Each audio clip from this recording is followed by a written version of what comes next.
She's an Emmy Award-winning newscaster, editor-at-large of the Oprah Magazine, and the host of the Gayle King Show, which you can now catch on the radio and on the OWN network. Please welcome Gayle King.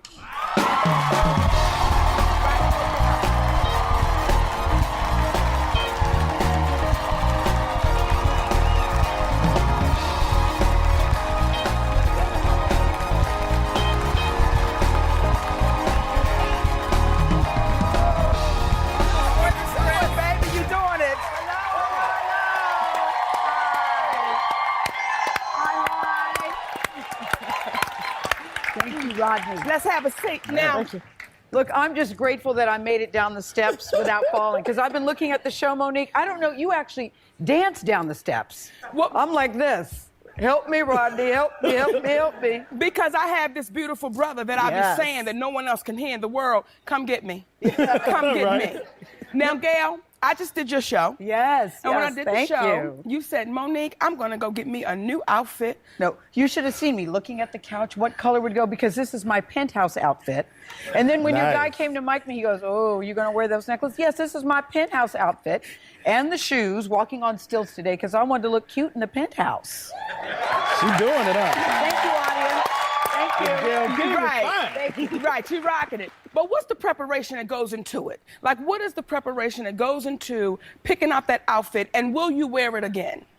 Well, see, this is, I think you should be able to wear things again, don't you? Yes, I really do. I don't want to get caught up on, I wore it one time, so you can't wear it again. The thing is, I was hoping that we wouldn't wear the same dress, because I have this dress in orange.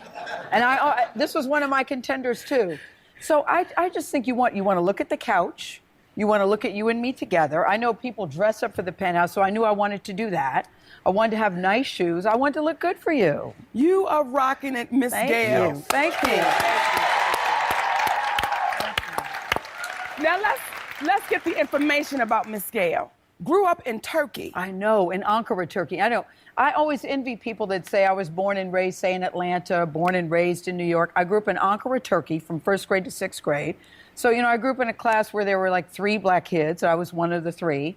And I remember Monique studying about Abraham Lincoln, talking about the slaves, and everyone turning around looking at me like... The chick with you? Yes, looking at me. And when you live in Turkey, because there are very few black people, you grow up with people say, do you know Bill Cosby? Do you know Sidney Poitier? So I got this idea in elementary school to say Martin Luther King was my uncle. And, he was on the cover of Time magazine or something, and I raised my hand and said, my Uncle Marty's so-and-so and so-and-so. So when my parents came for a parent-teacher conference, the teacher was like, oh, my God, Mr. King, your brother is so amazing. My dad is like, Beauregard, that's his brother. Jerome? And they said, no, Martin Luther King. Boy, did I get in trouble. My first experience about what not to do. So, yeah, I grew up in Turkey. See, now, in growing up in Turkey, and you have to have an imagination when there are only 2 other black children in the class, your dream was to become this amazing news anchor. When did you develop that dream? Well, when I was a little kid, I was always a kid that talked a lot in class. I was always getting in trouble. And I thought maybe I would be a lawyer, a child psychologist. But when I was in college, I was working part-time at a TV station. Mm-hmm. And the guy said, you have a great voice. Did you ever think of it? But, my grandmother said to me, Mother Nature wasn't as kind to you as she was to other little girls. My grandmother said this to me. You should you should wear makeup or something. So I never thought I could be on TV. This is my grandmother who loved me. So, I never thought I could actually be on TV. I never thought that. But, you have a hair and makeup team. They can make you look kind of cute. It takes a village. It takes a village. It takes a village. But now on TV, on the OWN network, on the radio with the Gayle King Show, what would you say was your most fascinating interview? I know. This is the thing, Monique, because it's not celebrity-driven. I get the most out of just talking to regular people. I am so proud and so honored to be part of the OWN network, because you think of Oprah, who grew up as a little black girl with no TV, that now has an OWN network, which is dedicated to live your best life, being the best you can be. I just, this is what I try to do. Have a good time with whoever I'm talking to. I really do. You do that, too. You do that, too. You do that, too. I never want anybody to be uncomfortable, but I believe this. I believe you can ask any question. I really do. I believe you can ask any question. There's just a way to ask it. Because, you know, when people are coming on and they're going through difficult things or there's something awkward, I think there's a way you can ask them that doesn't put them on the defensive. Well, let's see how you ask the questions. We have a clip of the Gayle King Show. Okay. Darius, have you always liked country music? Because I have to say, I like Carrie Underwood and Faith Hill. And Diane Warren said to me, have you ever listened to Rascal Flatts? I went, oh, no, I wouldn't like Rascal Flatts. And she goes, look, I'm going to send it to you. Just listen to it. Yeah. And she sent it to me. And now I have every Rascal Flatts album. And I called her up and I said, oh, no, I think I like country music. Yeah, Because the thing, I've always liked it. You always have, When okay. I was a kid, it was hee-haw was big for me as a kid. I mean, you know, we only had 3 channels, and I was a big hee-haw guy, and You like hee-haw? I still like hee-haw. I mean, Were you black back then? Yeah, I was. You remember Darius Rucker? Yeah, Hootie. You know, Hootie and the Blowfish. And now he is a bona fide country music star. I think that's an amazing story. We're so diverse. We really are. In That's whatever the it thing. is that we want to do. That's the thing. You cannot paint us with one brush. That's what I Yes. love about us, too. That we are so varied. We do so many different things with so many different types of people. You cannot paint this community with one brush. I love that. Let me ask you this, Gayle, because not being able to paint with just one brush. Yeah. What was the first conversation that you and Oprah had in reference to her saying, hey, I want to own my own network? Yes. Can you remember that conversation? Yeah, you know, it's been years ago because she wrote it in her journal years ago that one day she would like to do that. It was just sort of like, yeah, okay. But, you know, I now know with Oprah that if she says the sky is blue, is purple and it looks kind of blue, I'm thinking, well, now I kind of see purple. It's kind of purplish. Yeah, it's kind of purplish, Rodney. Right, It's right. kind of purplish. You know, so, you know, I never thought that it would be the reality that it is today and that it would be so soon in coming. But, you know, Oprah dreams big. You know, this is the thing, that even someone like Oprah, who really people look at her and say, you're at the top of your game, or you're at the top of your game, or someone's looking saying, I want to be like Gayle King, I want to be like Monique. You can always dream bigger. That's what I like. You know, you meet girls who say, oh, I want to be like you. No, you want to be bigger than me. You want to be bigger than me. The Oprah Magazine. Yes. 10th year Yes, anniversary. it's our 10-year Yes, anniversary. Yeah. indeed. Happy birthday to us. Way to go. Yeah. Happy birthday to us. What was that? Like, it's so many conversations that I'm sure you and this sister had. Yeah. But when she said, okay, listen, we can ready to do this magazine, and I'm going to be on every cover that comes out. What was that conversation? I know, you know, it's so funny. I was in an elevator once early on, and Oprah had been on the first 6 covers, and the people didn't know I was in the elevator, and they said, God, Oprah's on every cover. She must have an ego or something. And I said, you know, this is the thing. It's called the Oprah Magazine. Whenever Oprah's on anybody else's cover, it's the #1 selling magazine. You know, if we could come up with a better idea, and she has always said, you know, I don't need to be on the cover, come up with something better. Tell me what could be a better representation than Oprah. We are really, honest to God, open to other ideas. Well, Oprah, if you're watching, sugar, I would love to do the cover. Y'all give it up with our girl, Gayle King. We will be right back. Don't go nowhere, baby. Big deal.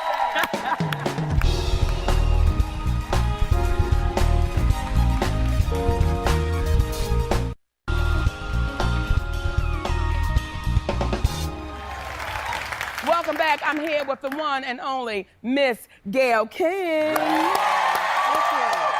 you. Now, how Thank are you. your beautiful grown I know. children doing, Kirby and William? What is the word? Because you can't say kids. Once we were in the Bahamas, Monique, and my son hung out with your son. You have an older son, Mark? Is there a Yes. Mark? Uh-huh. So we were at the Bahamas, and he came, and he was hanging out with Mark, and he said, Mom, guess who Mark's mom is? We went to the hotel, and he said, Monique answered the door. I go on, and Mark didn't know that he was my son either. Right. So it was funny because they were hanging out. But now, you know, they're 23 and 24. Mm-hmm. So you can't say kids. I'm trying to figure out what is the word. You know, Because you can't say, I hate saying young adults. I just say my son and daughter. that's it. That's your son and daughter. That's grown. If they I still ask for know. money, they dependent. Yeah, they are That's a dependents. good word They to are call them. dependents. Now, when they get I love grown- hanging out with them more than anybody, though. Right. How does that work, though? Because looking at you, very vibrant, sexy woman. Now you with your son. Am I vibrant and sexy? Yes, you are. Really?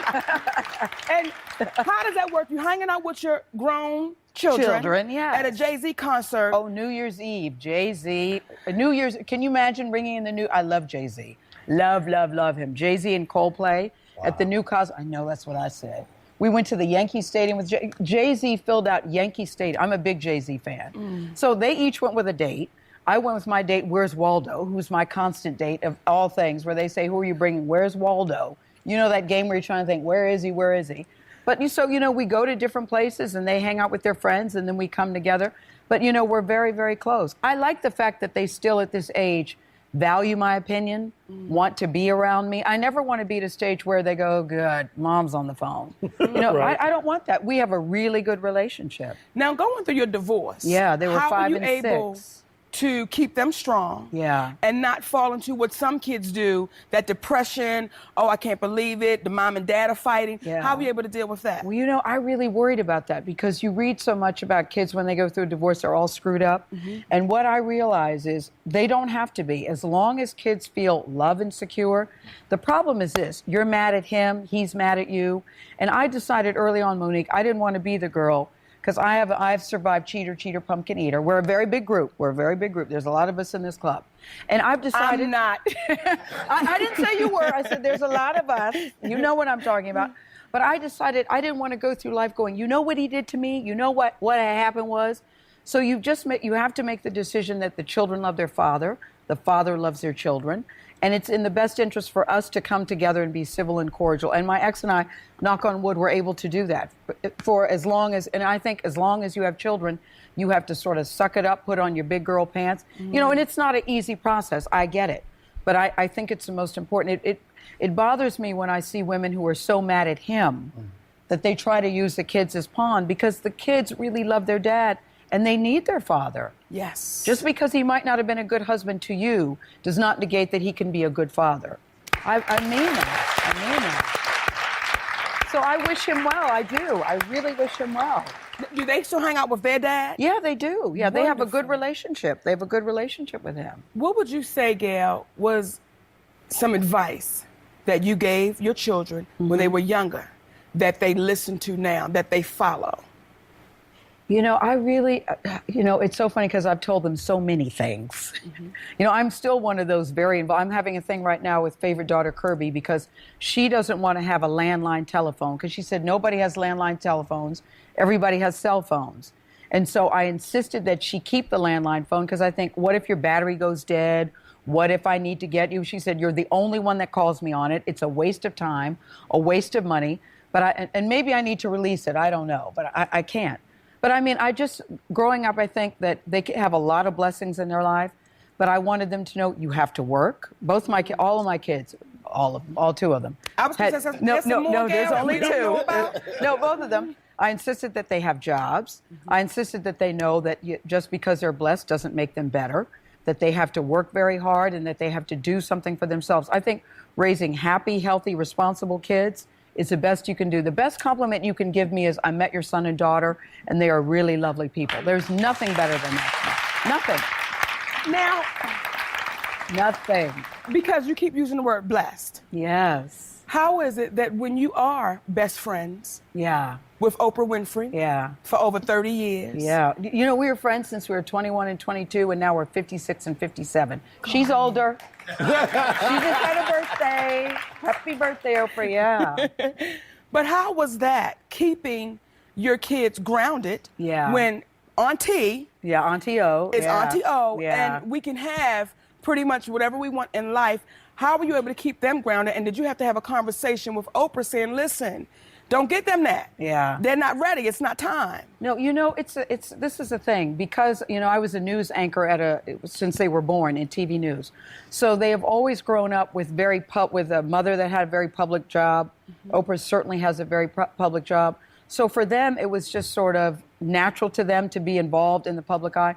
But what's so interesting is they have different last names than I do, so it's very easy for them to fly under the radar screen. And when Kirby got a job, she was working at a jewelry store, and Oprah had a question. She said, please don't call me, please. Please don't call me and use your name, because they both of them said we want to have our own friend base, so they don't walk around saying, Gayle is my mother, or Oprah is my godmother. Until we show up, people don't know that we're related. Now a lot of people do, of course, because they've been photographed. But when they were younger, nobody knew. Nobody knew. And I like that about them. I like that they're not trying to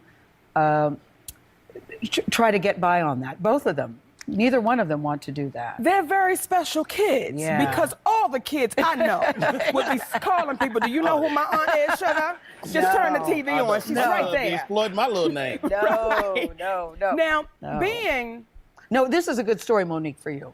When they turned 16, and I wouldn't let them get their driver's license because I think you should wait till you're 17. Because kids today, driving is crazy and it comes with experience. And Oprah said, I have this old BMW, old. It was maybe 2 years old at the time, but had old to her. And it only had like 1,000 miles on it because she very seldom drove it. So she said, I'll just send that and let the kids have it. So I was telling them about it, and Will, my son, went, yay, great. And Kirby goes, no, I don't think that's good.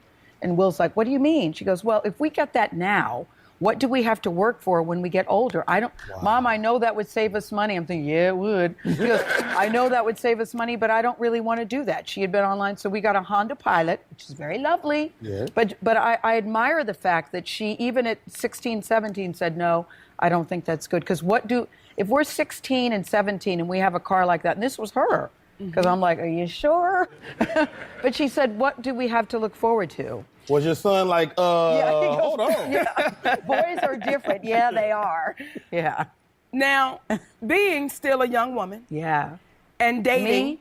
Being still a young woman and dating. 56 is young, though, Monique. 56 I really is do young. feel that. I do feel 56 is very young. I do feel that 56 is young. And if you wouldn't have told it, we wouldn't have known it. Oh, I'm very proud of it. When women when they say, how old are you? And some people don't say it's a personal question. I think that's so silly. I am so happy to be alive and be here that I don't have any hang up about how old I am. Yes, indeed. But I do like younger.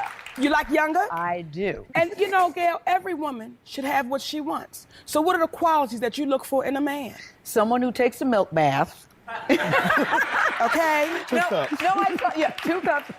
I like a sense of humor. Yes. Because I think sense of humor is a sign of intelligence. And I think a guy who can make you laugh is really a gem. I like employment would be nice. I like someone who's employed. Yeah. Right. I like someone who's employed. Good job. So I was going out with someone, this was a while ago, and thinking, okay, he seems really nice. And one day he said, I need to talk to you. I have a problem. And he needed $4,000. I mean, that's what I said, audience. Oh. Not you. And I liked it in you. I liked it in you. I mean, so you want somebody who, is employed and can take care of themselves. I get that. I have my own job and all that stuff. So, but I don't care who you are. Everybody wants somebody to love and be loved. Everybody does. So a sense of humor, nice. I want somebody who's really nice. Then intelligence. I really thrive on somebody who's very smart. So you got it right here at the Monique Show, what Gayle King is looking for. Milk bath job and can cook because she doesn't like to cook, yes, but I'm not a good cook. Yes, ma'am. But no pity party for me. Monique, it'll happen when it happens. No, sugar. No, I'm setting it up right now. Really? If you want to date Miss Gayle King, please call 1-888-GAYLE King. Y'all give it up for our girl right now. Big Jim, you know what to do, baby.